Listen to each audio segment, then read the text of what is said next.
Comment sortir de la tristesse? Bonjour à toutes et à tous. Dans cette vidéo, je voudrais parler de cette émotion difficile, désagréable, dite négative, qu'est la tristesse. Et je me suis dit que le plus simple pour en parler, c'était un petit peu de vous partager mon expérience et ce que je fais quand la tristesse est là.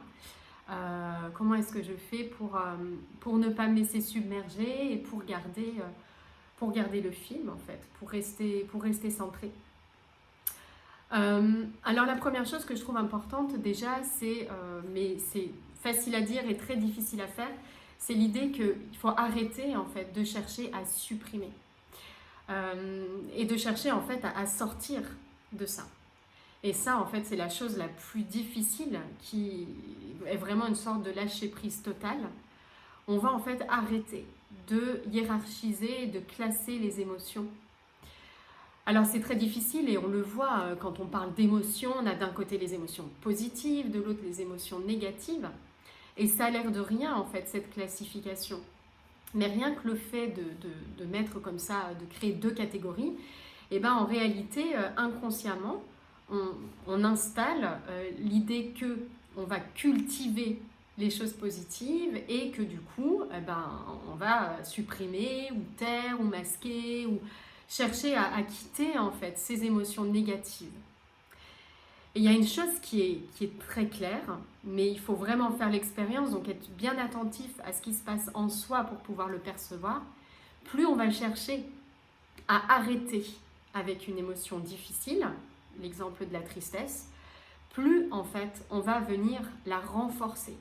Et elle va ressortir d'une manière encore plus forte, d'une manière encore plus, alors parfois subtile, parfois violente au contraire, vraiment encore plus intense, encore plus submergente, parce qu'elle va vraiment s'accompagner d'une sorte de découragement.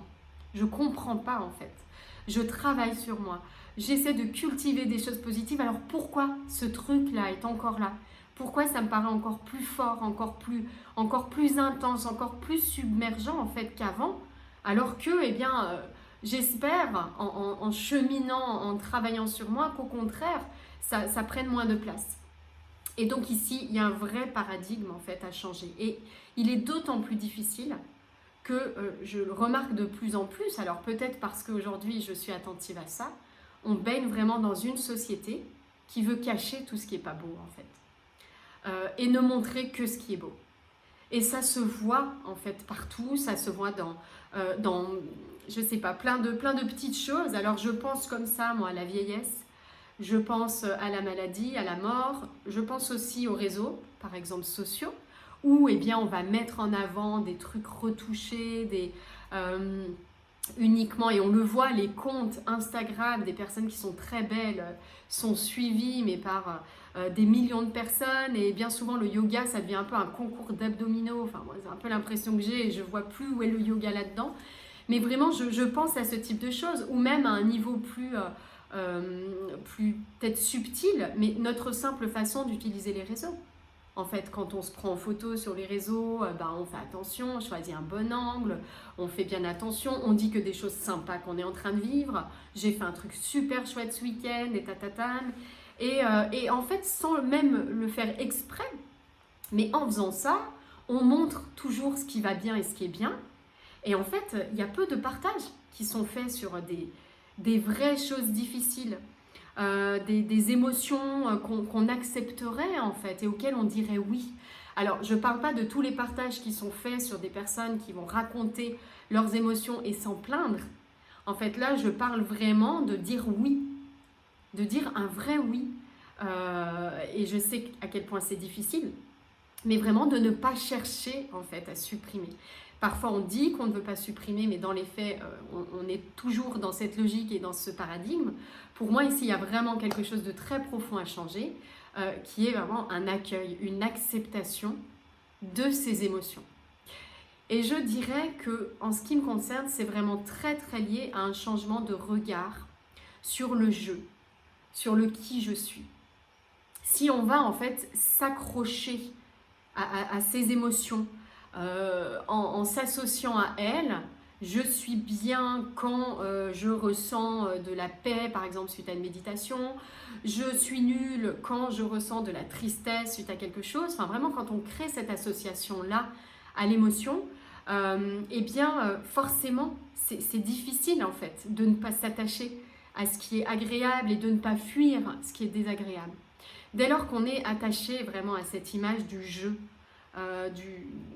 de qui je suis, de ce moi.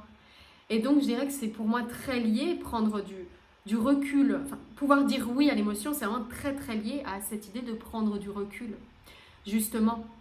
Et plutôt que de m'associer, de laisser submerger, d'être totalement envahi par chaque pensée, chaque émotion, comme si elle était moi, ben c'est vraiment prendre de la distance avec ce jeu, ce personnage, ce rôle en fait, traversé par tout un tas de choses, et plutôt cultiver cette facette d'observation, d'attention à ce qui se passe. Pouvoir regarder et observer en fait simplement ces pensées, ces émotions qui défilent, sans s'y accrocher, sans en faire voilà, une identité en fait.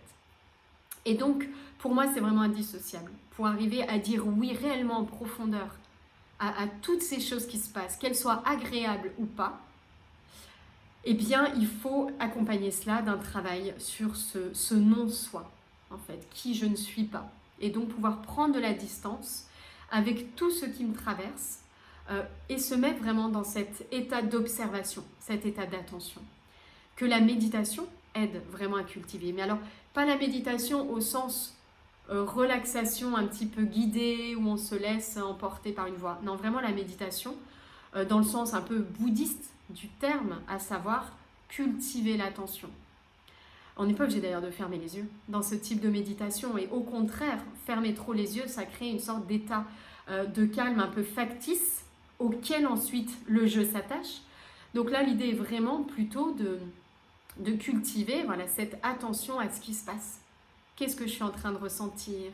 Ma respiration, qu'est-ce qui se passe autour de moi? Qu'est-ce qui me traverse en ce moment? Et donc vraiment cultiver cet état-là d'observation. Donc pour moi, ça je dirais que c'est vraiment la deuxième chose essentielle pour sortir de la tristesse. Vraiment accompagner cela. Et vous voyez, on est très en fait en profondeur. Mais sinon, en fait, je crois qu'on fait les choses de manière superficielle et on s'attache malgré nous à l'inverse de la tristesse. On s'attache à la joie, on s'attache à l'amour, on s'attache à la sérénité. Et donc en faisant ça, on ne dit pas un grand oui en fait au reste. Et pour moi, la troisième chose que je fais et qui m'aide, je dirais, à me laisser traverser ou à laisser passer cette tristesse, c'est vraiment l'idée de la sublimer en fait, de lui faire une vraie place, de l'écouter, de l'écrire, de la chanter, de jouer du piano par exemple autour de cette tristesse. Vous voyez, alors moi là je parle de mes formes d'expression, mais ça pourrait être dessiner, ça pourrait être peindre, ça pourrait être danser sa tristesse. Vous voyez vraiment cette idée en fait de faire une vraie place. Parce que je crois qu'en faisant ça, si par exemple je prends 1 heure pour laisser s'exprimer cette tristesse à travers des notes et de la musique, eh bien je lui fais une place en fait. Et c'est aussi une façon, je crois, de lui dire oui. Alors, avec toujours en toile de fond cette idée d'attention à ne pas s'attacher ensuite peut-être à la sérénité ou à la joie qui vont succéder à cette tristesse, ou de ne pas se laisser submerger par l'émotion, donc toujours de cultiver en parallèle cette observation. Mais en ce qui me concerne, vraiment faire une vraie place à la tristesse, c'est vraiment quelque chose qui me permet en fait de la laisser passer et de ne pas en faire toute une histoire en fait, de ne pas en faire quelque chose de particulier finalement, de la traiter comme le reste. Et je trouve que c'est vraiment une belle façon aussi de dire oui à cette émotion difficile et de la laisser passer. Voilà ce que je souhaitais vous partager s'agissant de la tristesse et de comment je fais à titre personnel pour me laisser traverser en fait par cette tristesse. Et donc vous voyez, il y a vraiment un travail en profondeur de lâcher prise, d'acceptation et de méditation, d'analyse du jeu, en fait, vraiment faire l'expérience de qui je ne suis pas, du non-soi en fait. On parle vraiment de ce non-soi, donc de ne pas m'accrocher à cette identité. J'espère que cette vidéo vous a plu, vous a apporté des éléments et que c'est quelque chose qui est clair pour vous. Si vous souhaitez aller plus loin, je vous mettrai dans le descriptif quelques façons d'aller plus loin dans mon approche, dans ma façon d'accompagner et dans ce cheminement-là dont je vous ai partagé en fait un petit extrait. Prenez soin de vous et de votre tristesse. À très bientôt.